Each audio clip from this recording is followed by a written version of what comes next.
नमस्कार साथियों, कैसे हो। आशा करता हूँ कि आप सभी स्वस्थ होंगे, तंदुरुस्त होंगे। भगवान की कृपा से आप सभी का हर एक मनोकामना पूर्ण हो। तो साथियों, कहते हैं ना कि तू रख हौसला, वो मंजर भी आएगा, प्यासे के पास चलकर समंदर भी आएगा।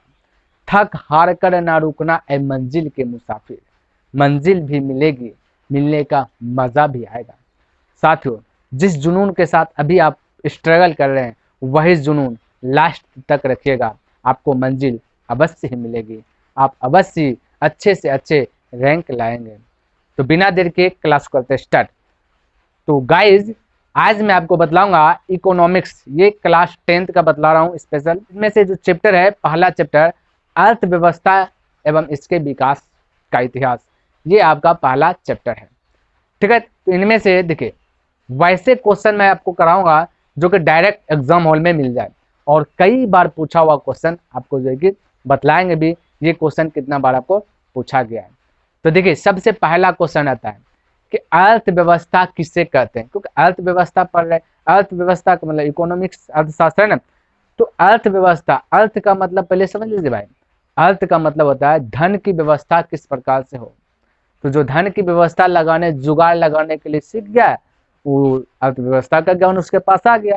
तो यहाँ पे पहला क्वेश्चन आपसे एग्जाम हॉल में पूछा जाता है कि अर्थव्यवस्था किसे कहते हैं, अथवा ऐसे पूछ देगा कि अर्थव्यवस्था की संरचना से आप क्या समझते हैं। तो ये क्वेश्चन पूछा गया है 2013, 2019, 2020, 2021 में। ठीक है, तो देखिए आपको लिखना कैसे कि अर्थव्यवस्था एक ऐसी संरचना है जिसमें किसी भी देश के अंदर वहां के नागरिकों के द्वारा किए गए कार्य से जो भी चीजों की प्राप्ति होती है, उसे अर्थव्यवस्था कहते हैं।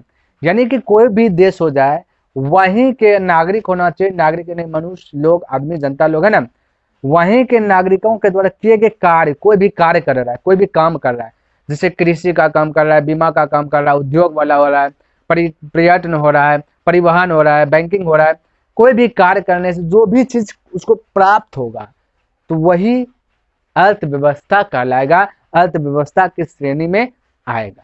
क्लियर है। जैसे में हम बोले तो कृषि ले लेते हैं।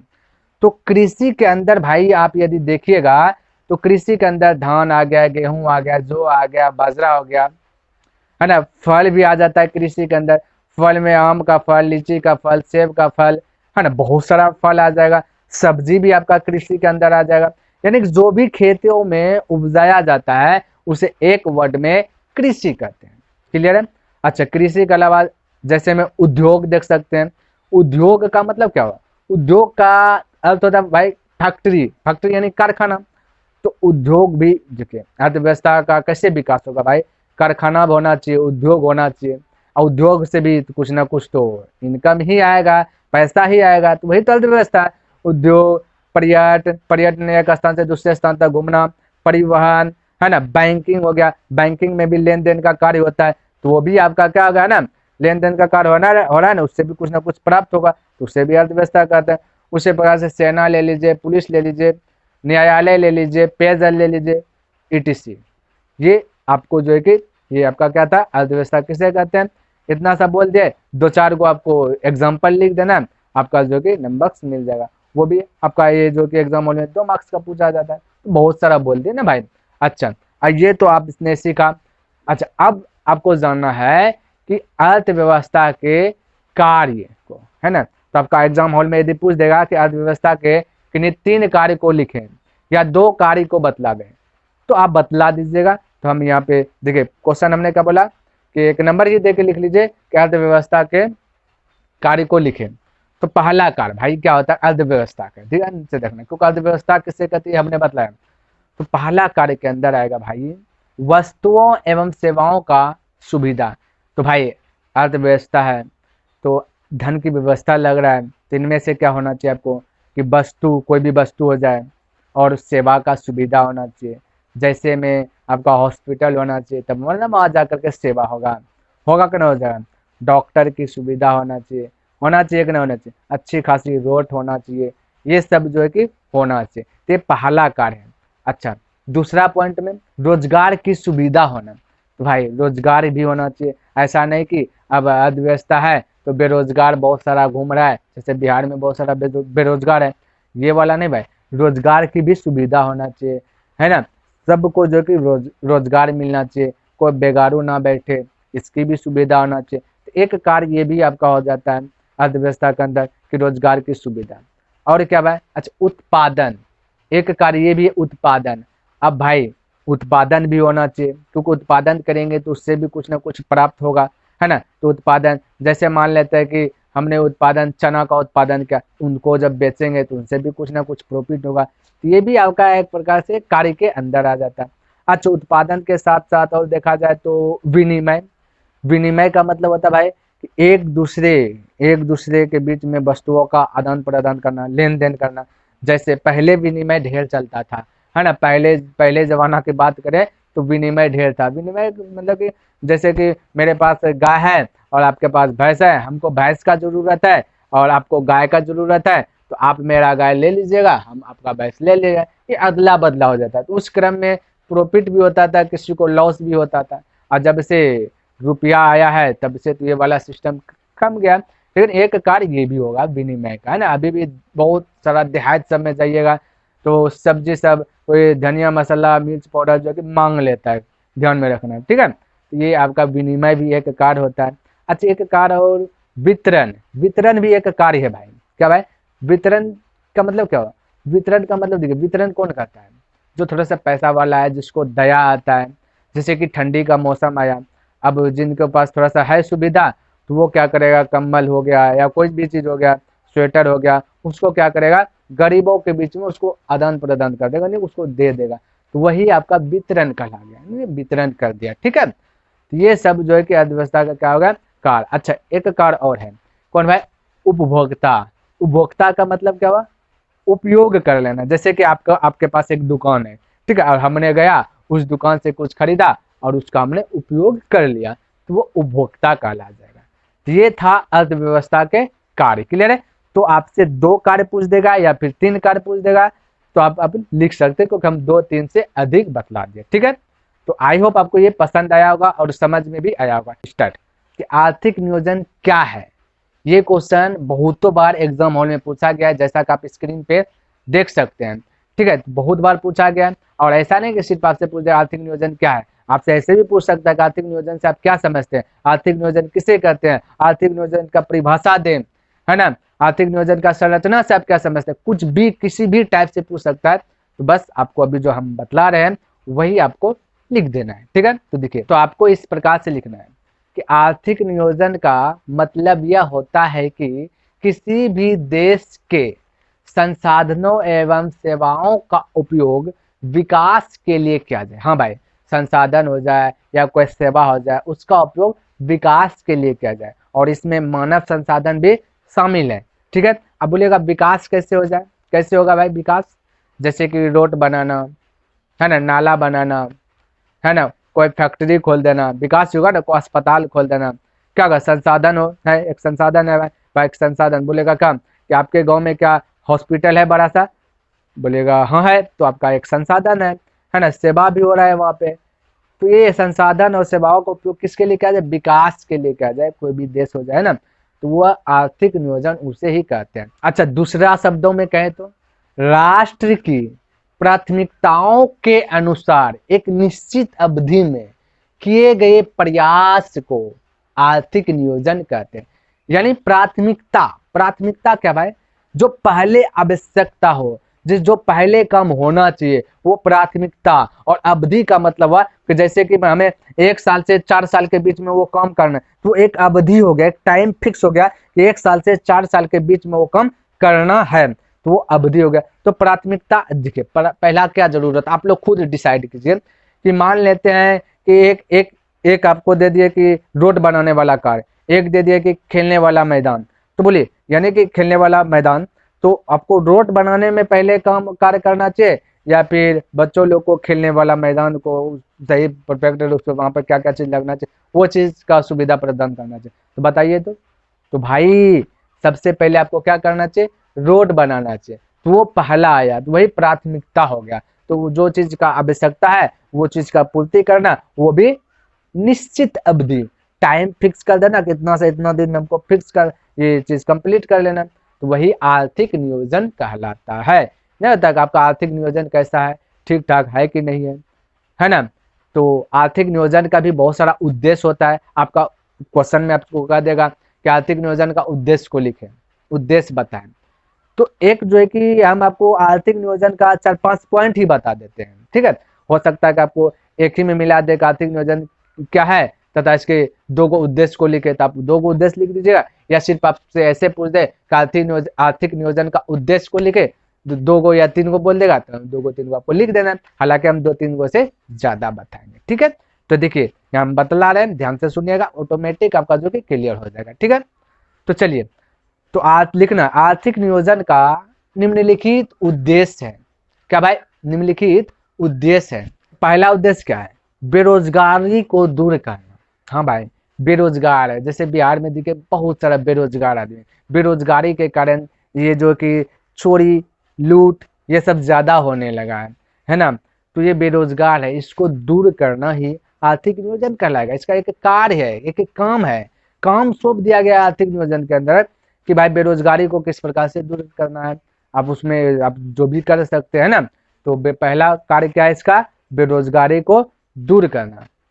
तो दूसरा क्या है कि आर्थिक संकट को दूर करना, यानी आर्थिक संकट से क्या करना, छुटकारा दिला देना। तो आर्थिक संकट क्या आएगा, जैसे हो गया मंदी, नहीं होता है कि कभी कभी मंदी आ गई, वो चीज नहीं मिलने लगा है ना, यानी कि महंगा हो गया, वो चीज नहीं मिल रहा है, तो उसके लिए भी काम करना चाहिए, वो आर्थिक नियोजन के अंदर आता है, वो आर्थिक नियोजन का कार्य है। जैसे मंदी हो गया, बाढ़ हो गया, भूकंप हो गया, अकाल हो गया। कहीं के अकाल नहीं हो जाता, ढेर गर्मी कर दिया तो पता चला कि जमीन में जो भी चीज उपजा रहा है वो मर गया, वो जल गया, तो अकाल हो गया, तो उसको भी दूर करना है। तो यही आर्थिक नियोजन का एक कार्य है। तो नेक्स्ट क्या है कि पूंजी के अभाव को दूर करना। ये होता है ना भाई, पूंजी ही नहीं है तो दुकान कैसे खोलेंगे, पूंजी नहीं है तो वो काम कैसे करें, वो भी दूर करना। क्या भाई, दूर करना एक कार्य है कि जैसे पूंजी नहीं है तो सरकार आपको दे देगा। जैसे अभी तब आप लोग खुद देखते होंगे, जैसे कि किसी को मत्स्य पालन करना है, मछली पालन करना है, तो जमीन खोदने के लिए सरकार पैसा दे देता है ना। और देता है कि नहीं देता, बिल्कुल देता है। तो ये पूंजी के अभाव जो जो पूरा झोपड़ी में रह रहा है, उसके बाद पूंजी नहीं है कि हमें मकान में रहना है, तो उसके लिए सरकार भी कुछ ना कुछ फंड निकाला है जो कि उसको दे देते हैं, तो कि हेल्प मिलता है ना। एक क्या आता है, हेल्प मिलता है। तो ये भी पूंजी के अभाव को क्या करना, दूर करना। और क्या है, गरीबी को भी दूर करना है भाई, गरीबी को भी दूर करना, ये आर्थिक नियोजन का एक कार्य है। गरीबी दूर होगा तभी तो देश आगे बढ़ेगा, उन्नति करेगा करेगा कि नहीं करेगा, बिल्कुल करेगा भाई। हाँ, तो गरीबी को भी क्या करना, दूर करना, ये आपका कार्य है, किसका, आर्थिक नियोजन का। और एक कार्य आपका क्या, रोजगार में वृद्धि करना। किसमें, रोजगार में वृद्धि करना। अब देखिए रोजगार मान लेते हैं कि 100 आदमी को रोजगार मिला है, सपोर्ट 100 आदमी को रोजगार मिला है, उसमें भी वृद्धि करना। हाँ, 120 हो जाए, 25 हो जाए, 50 हो जाए, वृद्धि ही वृद्धि होते रहे, तभी तो आर्थिक नियोजन का कार्य जो अच्छा होगा, अर्थव्यवस्था भी ठीक ठाक रहेगा, है ना। तो देखिए प्रश्न क्या है, समावेशी विकास किसे कहते हैं। क्या बोले, समावेशी विकास किसे कहते हैं। तो समावेशी का मतलब पहले समझ लीजिए। समा यानी समान, समान रूप से, समावेशी सबका विकास हो, यानी समान रूप से सबका विकास हो, उसे ही समावेशी विकास कहते हैं। तो आपसे क्वेश्चन भी यही पूछा गया और इम्पोर्टेंट भी है, जैसा कि आप स्क्रीन पर देख सकते हैं, लिख दिया हमने। तो समावेशी विकास एक ऐसा विकास है जिसमें सभी वर्गों के लोगों का विकास हो, सभी वर्गों के नागरिकों का, नागरिक यानी आपका मानव हो गया, मनुष्य हो गया, जनता लोग हो गया, यानी सबका विकास हो समान रूप से। कोई भी मनुष्य हो, नेंगरा हो, लुल्ला हो, ऐंचा हो, काना हो, कोई भी धर्म से हो, सबका विकास ही क्या कहलाएगा, समावेशी विकास कहलाता है। जैसे आपको जैसे लिख देना है ना, तो जैसे किसानों का विकास हो, हे भाई एक किसान है, उसका विकास होना चाहिए कि नहीं होना चाहिए, बोलिए बोलिए, बिल्कुल होना चाहिए। मजदूरों का विकास हो, मजदूरों का विकास होना चाहिए कि नहीं होना चाहिए, होना ही चाहिए भाई। विकास होगा तभी तो भरण पोषण अच्छी प्रकार से होगा, तभी तो उनका जो भी लाल होगा, है ना, वो आगे बढ़ेगा, उन्नति करेगा, है ना। तो मजदूरों का विकास हो, सड़क पर चलने वाले व्यक्ति का विकास हो, जो सड़क पर चल रहा है ना उसका भी विकास हो, है ना। कोई भी धर्म से हो उनका भी विकास हो, कोई भी संप्रदाय से हो उनका भी विकास हो, कोई भी जाति का हो उनका भी विकास हो, है ना। गरीब भी क्यों ना हो, गरीबों का भी विकास हो, है ना। जो भीख मांगता है ना, उनका भी विकास हो। तो सबका विकास ही समावेशी विकास कहते हैं। बस आपको इतना सा लिख देना है ना। एक बार और दोहरा देता हूं कि समावेशी विकास से हम यह समझते हैं कि सभी वर्गों के नागरिकों का विकास होना ही समावेशी विकास कहलाता है। जैसे गरीबों का विकास हो, है, रास्ते पर चलने वाला व्यक्तियों का विकास हो, है ना, जाति का विकास हो, यानी कोई भी जात है तो उसका भी विकास होना चाहिए, कोई भी धर्म से आते हैं उसका भी विकास आता है। धर्म वाला हिंदू, मुस्लिम, सिख, ईसाई, ये सब है ना, सबका क्या होना चाहिए, विकास हो। किसानों का विकास हो, मजदूरों का विकास हो, ये सब विकास हो, समावेशी विकास। बस इतना सा लिख देना, आपको नंबर मिल जाएगा। तो क्वेश्चन है उत्पादन में कौन कौन से साधन है, उदाहरण दे दीजिए। यही क्वेश्चन है आपका एग्जाम हॉल में भी पूछा गया है। तो ध्यान से देखिएगा, ट्रिकी मेथड से हम बतलाएंगे, समझ जाएगा। उत्पादन के साधन है ना, बतला रहे हैं, उसको ध्यान से सुनिएगा, ऑटोमेटिक याद हो जाएगा, ठीक है। बिना पेन पकड़े याद हो जाएगा, पूछेंगे आप बता दीजिएगा। तो देखिए, एक साला था, क्या था भाई, साला, थोड़ा सा सुनिए ना, याद हो जाए। एक साला था और साला को जो है ना पूजा से प्यार हो गया था। इससे पूजा से, पूजा नाम की एक लड़की थी, उससे प्यार हो गया तो प्रेम करने लगा था। लेकिन पूजा इनकार कर दिया, मतलब पागल है, तुमसे हम प्रेम करेंगे नहीं। तो वो बेचारा साला जो कि खो गया, मदहोश हो गया। तो उन्हीं के गम में उन्होंने एक गाना गाया, तो वो क्या, ध्यान से सुनिएगा। कहता है कि हमें भूल गए रे हरी बात, मगरी तेरा, यानी पूजा प्यारी नहीं भूले, कि हमें भूल गए रे हरी बात, मगरी तेरा प्यारी नहीं भूले। क्या क्या हुआ दिल के साथ, क्या क्या हुआ दिल के साथ, मगरी तेरा प्यार नहीं भूले। जी हाँ गाइज, आपने बिल्कुल सुना, यही आपका ट्रिक है। अरे भाई, ट्रिक तो एक बहाना है, मुझे तो याद करवाना है। तो समझिएगा, पहला देखिए, आपको 3 फोल्ड बना लेना है, ठीक है। पहला फोल्ड में रखना है उत्पादन के साधन, दूसरा फोल्ड में रखना है स्वामी, तीसरा फोल्ड में रखना है प्रतिफल।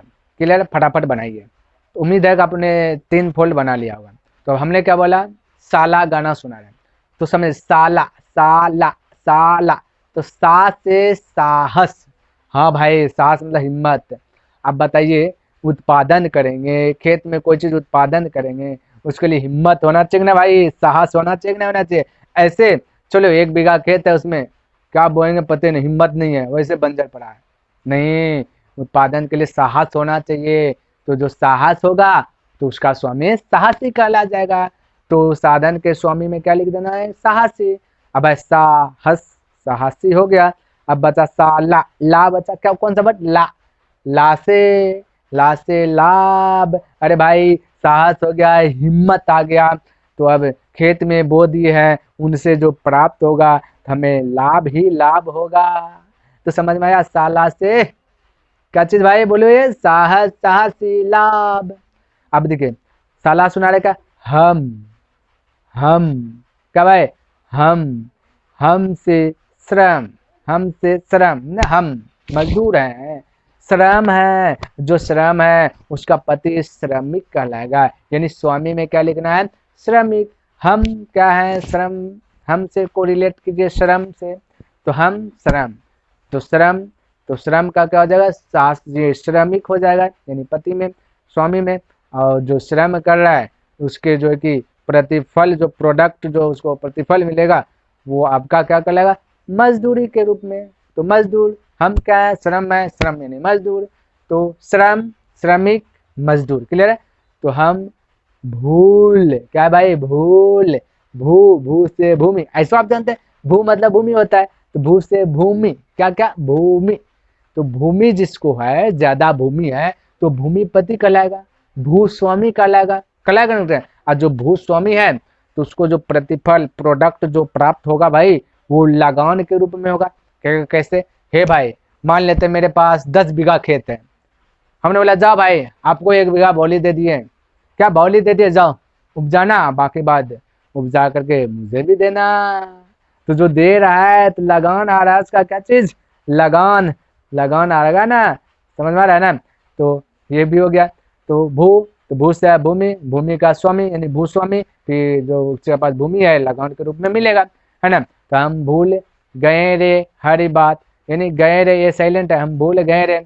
अब हर मतलब सब, हर मतलब सब, क्या चीज, सब। अब स से संगठन, संगठन, क्या चीज भाई, संगठन, संगठन का मतलब कोई भी चीज कर रहे हैं। संगठन क्या है ना भाई, संगठन में है ना व्यवस्था, जिसको बोलते हैं व्यवस्था, है ना। तो संगठन जो है उसको संगठन करता कहेंगे भाई, ये संगठन करता है। आज जो संगठन करता है ना, सब। अब बच गया ब, तो ब से क्या होगा, ब से बताइए फटाफट, वेतन, क्या चीज, ब से वेतन, क्या चीज, वेतन। संगठन है तो संगठन, संगठन करता, और वेतन, तो सब, हर मतलब होता है सब, ठीक है ध्यान। तो वेतन के रूप में उसको जो है प्रतिफल मिलेगा, प्रोडक्ट मिलेगा। संगठन क्या, क्या क्या, संगठन क्या, आपको व्यवस्था कर लिया है, तब उसको जो मिलेगा क्या, वेतन के रूप में ना। व्यवस्था मतलब मान लेते कोई मजदूर, मजदूरी है तो मजदूर कर लिया, तो मजदूर क्या है, काम दिन भर क्या है, सब चीज ठीक ठाक करते, व्यवस्था है, संगठन किया हुआ है, उसको क्या मिलेगा, प्रतिफल के रूप में वेतन। क्लियर है। तो ये होगा सब। अब हम भूल गए रे हर बात, यानी सब बात, मगर तेरा, तेरा यानी पूजा, पूजा करना, तो पूज से हो जाएगा आपका पूंजी, क्या हो जाएगा, पूंजी। और जिसके पास पूंजी है वो कहलाएगा पूंजीपति, यानी उसके पास ढेर रकम है, ढेर पैसा है, ढेर, है ना। तो पूंजीपति, और जिसके जो पूंजीपति है उसको ब्याज के रूप में मिलेगा, उधर प्रोडक्ट क्या मिलेगा, प्रतिफल क्या होगा, ब्याज मिलेगा। नहीं भाई मान लेते मेरे पास या फिर आप ही के पास मान लेते कि पैसा बहुत सारा है, 20 लाख है, समझिए 20 लाख आप कुछ कर्ज दे दिए, लो भाई 1 लाख कर्ज दिए आपको, जो कि फिर आप जो लौटाइएगा ब्याज लेंगे, ब्याज, ब्याज 2 प्रकार का, साधारण ब्याज या चक्रवृद्धि ब्याज, है ना। तो उसको मिलेगा ब्याज। तो पूजा से हो गया पूंजी, पूंजी जो है तो वो तो ब्याज के रूप में लेगा ही, है ना। तो हम भूल गए रे हर बात, मगर तेरा प्यार नहीं भूले। तो आगे देखते हैं कौन सा प्रश्न दिया गया। तो देखिए आगे कहता है आपका कि मिश्रित अर्थव्यवस्था क्या है, या फिर ऐसे पूछ सकता है मिश्रित अर्थव्यवस्था से आप क्या समझते हैं, किसे कहते हैं, इसका परिभाषा दे, कुछ भी पूछे तो आपका आंसर वही होगा, एक ही जो अभी हम बतलाएंगे आपको, ठीक है। तो मिश्रित अर्थव्यवस्था क्या है, तो सबसे पहले ये जान लीजिए ना कि मिश्रित का मतलब क्या होता है। तो भाई मिश्रित का मतलब होता है मिला जुला, नहीं लगता है मिक्सचर मशीन, नहीं देखते मिर्चा दे दिया, धनिया दे दिया, हल्दी दे दिया, टोटल चीज को क्या कर देता है, मिला करके पाउडर बना लेता है। तो उसी प्रकार से मिश्रित, मिश्रित यानी मिक्सचर कर लेना। तो मिली जुली, मिश्रित का अर्थ कहता है मिली जुली, तो जहाँ पे मिली जुली अर्थव्यवस्था होगा उसे ही मिश्रित अर्थव्यवस्था कहते हैं। और मिश्रित अर्थव्यवस्था आपका भारत में है, कहाँ है, भारत में। आपसे ऑब्जेक्टिव भी पूछ देगा कि इनमें से कहाँ पे मिश्रित अर्थव्यवस्था है, तो ऑप्शन देगा भारत, चीन, रूस, अमेरिका, तो आपका राइट आंसर होगा भारत, ठीक है। तो बोलिएगा ठीक है इतना सा तो जाने, आखिर लिखना कैसे है ये बता दीजिए। तो ध्यान से देखिए हम बोल रहे हैं आंसर, ठीक है। तो लिखना है कि मिश्रित अर्थव्यवस्था का अर्थ होता है मिली जुली अर्थव्यवस्था। जिस देश में मिली जुली अर्थव्यवस्था है उस देश को मिश्रित अर्थव्यवस्था कहते हैं। क्लियर है। अच्छा दूसरे शब्दों में बोले तो कि यदि समाजवादी अर्थव्यवस्था और पूंजीवादी अर्थव्यवस्था दोनों को आपस में मिला दिया जाए तो मिश्रित अर्थव्यवस्था बन जाता है। हाँ भाई समाजवादी और पूंजीवादी दोनों को मिला दिया जाए तो वहां जो प्राप्त होगा वो आपका मिश्रित अर्थव्यवस्था प्राप्त होगा। अच्छा बोलिएगा समाजवादी क्या है, थोड़ा सा इसके बारे में भी बता दीजिए। हाँ भाई बिल्कुल हम बतलाएंगे। तो समाजवादी अर्थव्यवस्था भाई जहाँ पे कि सरकार का जो है ना हक चलता हो, सरकार ही सब कुछ करता हो, वही आपका कहलाता है समाजवादी अर्थव्यवस्था। और ये समाजवादी अर्थव्यवस्था आपका चीन में है, रूस में है, ठीक है। कहाँ है समाजवादी? आपसे ऑब्जेक्टिव पूछ देगा कि इनमें से कौन सा समाजवादी अर्थव्यवस्था है, तो बोल देना चीन या रूस, ऑप्शन में दे देगा तो आपको चीन या रूस, तो एक माल देना है, जो भी देगा तो समाजवादी। अच्छा पूंजीवादी, अच्छा पूंजीवादी का मतलब है भाई कि वहां पे सिर्फ निजी व्यक्ति का ही हक चलेगा। निजी व्यक्ति कौन? प्राइवेट, सरकारी आदमी नहीं, प्राइवेट आदमी, अपना आदमी, वो भी चीज करेगा, सिर्फ प्राइवेट आदमी, वहां पे सरकार का हक नहीं होगा। लेकिन समाजवादी अर्थव्यवस्था में सिर्फ सरकार का हक होगा, प्राइवेट आदमी का हक नहीं चलेगा। तो पूंजीवादी अर्थव्यवस्था आपका अमेरिका में है। अमेरिका में कोई सरकार नहीं, ऐसा नहीं कि कोई भी काम कुछ भी कर सकता है, ठीक, कोई उसमें कोई कुछ नहीं चाहिए। ऐसा नहीं कि आपको ये चीज का डिग्री दिखाओ तभी आप ये चीज कर सकते हैं, ये चीज को खोल सकते, नहीं, कुछ नहीं, आपका मन है जो चीज करना कीजिए, कोई दिक्कत नहीं है ना। लेकिन भारत क्या है भाई, भारत में आपका कि प्राइवेट भी है, सरकारी भी है। सरकारी जॉब लगता है, प्राइवेट भी जॉब लगता है, सरकारी भी स्कूल है, प्राइवेट भी स्कूल है कि नहीं? बिल्कुल है। तो इसीलिए इसको बोलते हैं क्या चीज? मिश्रित अर्थव्यवस्था। भारत में दोनों चलता है, प्राइवेट भी चलता है, सरकारी भी चलता है। तो आप ये ऐसे भी बोल सकते हैं कि सरकारी अर्थव्यवस्था और निजीवादी अर्थव्यवस्था को मिला दिया जाए तो मिश्रित अर्थव्यवस्था बन जाए। अच्छा, अर्थव्यवस्था आपको समझे तब 3 प्रकार से हो जाएगा। पहला समाजवादी, दूसरा मिश्रित, है ना, तीसरा पूंजीवादी, यानी समाजवादी, पूंजीवादी और मिश्रित, ठीक है। तो इस प्रकार से आप बिल्कुल अच्छी प्रकार से बोल सकते हैं। और जो भी ऑब्जेक्टिव आपका निकलेगा आप बता दीजिएगा, पूछ देगा तो आप, आशा करता हूँ कि आप बता दीजिएगा। क्लियर है? तो आई होप आपको ये प्रश्न अच्छे प्रकार से लर्न हो गया होगा। तो आइए नेक्स्ट प्रश्न देखिए क्या कहता है। तो इसमें कहता है कि सतत विकास क्या है। मोस्ट इंपोर्टेंट प्रश्न है, वेरी गुड प्रश्न है, बहुत अच्छा प्रश्न है, जो कि एग्जाम हॉल में बहुतों बार पूछ दिया गया और आने की भी संभावना है, ठीक है। तो आपसे ऐसे भी पूछ देगा कि सतत विकास से आप क्या समझते हैं, सतत विकास का परिभाषा दे, सतत विकास किसे कहते हैं। तो कोई दिक्कत, सब प्रश्न एक ही है, ठीक है। अभी जो मैं आपको बताऊंगा वही चीज आपको लिखना है, कोई भी तरीके से पूछ दे आपको वही चीज लिख देना, ठीक है। तो देखिए हम बोल रहे हैं, आप ध्यान से सुनिएगा, ऑटोमेटिक आपको लर्न हो जाएगा। बाद में आपको जो है कि कॉपी में लिख लेना है, ठीक है, कोई दिक्कत नहीं होगा।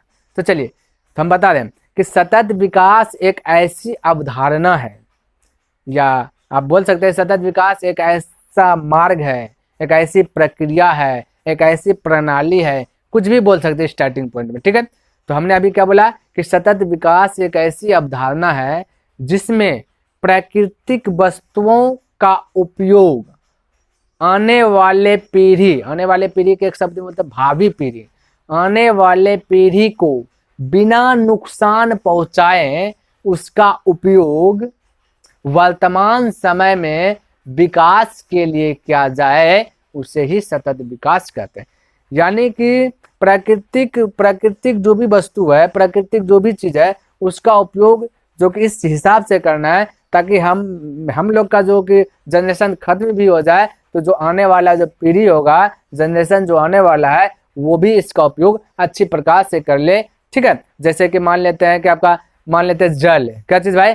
जल। तो जल आपका नहीं लग रहा है कि जल एक टाइम ऐसा भी आएगा जो कि खत्म हो जाए, या जल के प्रति एक दूसरे देश मार करना लेकर युद्ध हो जाए? बिल्कुल भाई, ऐसा होगा, ठीक है। ऐसा आने वाले समय में जल के लिए एक देश दूसरे देश के बीच में लड़ाई होगा, ये बात ध्यान में रखना, ठीक है। तो ये इसका उपयोग इस हिसाब से करना चाहिए कि ताकि मेरा भी काम बन जाए और बाकी बात जो आने वाला जनरेशन है उसका भी काम अच्छी प्रकार से हो जाए। तो लेकिन अभी लोग देखते होंगे कि बोरिंग खना लिया, समझे, बोरिंग है, उसमें से जैसे स्विच चापा भर भर करके पानी आता है। अब 1 लोटा पानी का जरूरत है, वहाँ 10 बाल्टी पानी बाहर निकल जाता है। 1 बाल्टी पानी का जरूरत है, बहुत सारा पानी बाहर भी फिजूल में चल जाए। तो उल्लंघन नहीं हो रहा है सतत विकास का? बिल्कुल हो रहा है भाई, वैसा नहीं करना चाहिए। अपना भी कम हो जाए और बाकी बाद आने वाले पीढ़ी का भी अच्छी प्रकार से कम हो जाए, वही तो सतत विकास के अंतर्गत आएगा, है ना। अच्छा देखिए, जैसे कोयला हो जाए, कोयला का भी उपयोग उचित समय के लिए किया जाए। ऐसा नहीं कि अब जहाँ पे जितना का यूज हो उससे अधिक यूज कर रहे हैं। कोयला हो गया, डीजल हो गया, वन हो गया, वन मतलब जंगल। अब भाई देखिए, आबादी बढ़ रहा है। अभी वर्तमान समय में 2023 में देखा जाए तो पहले था सबसे ज़्यादा आबादी चीन में ज़्यादा, और लेकिन अभी भारत में हो गया है भाई। 2023 के अनुसार से देखा जाए सबसे ज़्यादा 1 नंबर पे आ गया भारत जनसंख्या में। तो आबादी बढ़ रहा है तो जंगल को काट रहा है, क्या कर रहा है भाई, काट रहा है। तो भाई ऐसा भी होना चाहिए कि जैसे आप 2 पेड़ काटे हैं, 4 पेड़ यदि कट रह गया तो वहां पे आप नहीं लगा सकते, लेकिन रोड के किनारे जो है वहां पे भी तो आप पेड़ पौधा लगा ही सकते हैं। आउट एरिया में लगा सकते हैं, अगल बगल घर के बाहर में लगा ही सकते हैं ताकि बना रहे, है ना। तो ये सब जंगल कट जाएगा, वन खत्म हो जाएगा तो छोटा जो जीव सब है, छोटा बड़ा कुछ है, वो जीव सब का क्या खात्मा हो जाएगा। ये हो जाएगा ना, वायु जो कि गर्म हो जाएगा, कार्बन डाइऑक्साइड की संख्या बढ़ जाएगा। ये सब का ध्यान रखना चाहिए, ठीक है। और देखिए अभी की बात किया जाए तो ये सतत विकास, जैसे मान लेते हैं कि अभी हम लोग पढ़ रहे हैं, 10 साल पहले, 15 साल पहले, 20 साल पहले भी सतत विकास कोई ना कोई पढ़ता होगा कि ना, बिल्कुल बिल्कुल भाई पढ़ता होगा। तो उन्होंने भी तो यही परिभाषा बोला होगा कि वर्तमान समय में उसका उपयोग विकास के लिए किया जाए, है ना। वही विकास के लिए जो है कि वर्तमान समय में जो कि 193 देशों के आदमी के 193 देश मिलकर बैठक किया गया था, ये सतत विकास को उन्नति के लिए, इसका लक्ष्य के लिए। तो उन्होंने सबको मिल के 17 लक्ष्य रखा। ये 2015 में सितंबर के आसपास में जो है कि इसका बैठक हुआ था, 193 देश मिल करके उसमें भाग लिया था, और वहां पे 17 लक्ष्य को रखा गया। कितना भाई, 17 लक्ष्य को रखा गया, किस प्रकार से जो है कि विकास किया जाए, सतत विकास पर किस प्रकार से काम किया जाए। ये बात भी ध्यान में रख लेना है आप लोगों को, ठीक है। तो उम्मीद करता हूँ कि आपको ये वीडियो पसंद आया होगा और अच्छा लगा होगा। तो नेक्स्ट दिन मिलते हैं इनसे आगे लेकर के, तब तक के लिए धन्यवाद।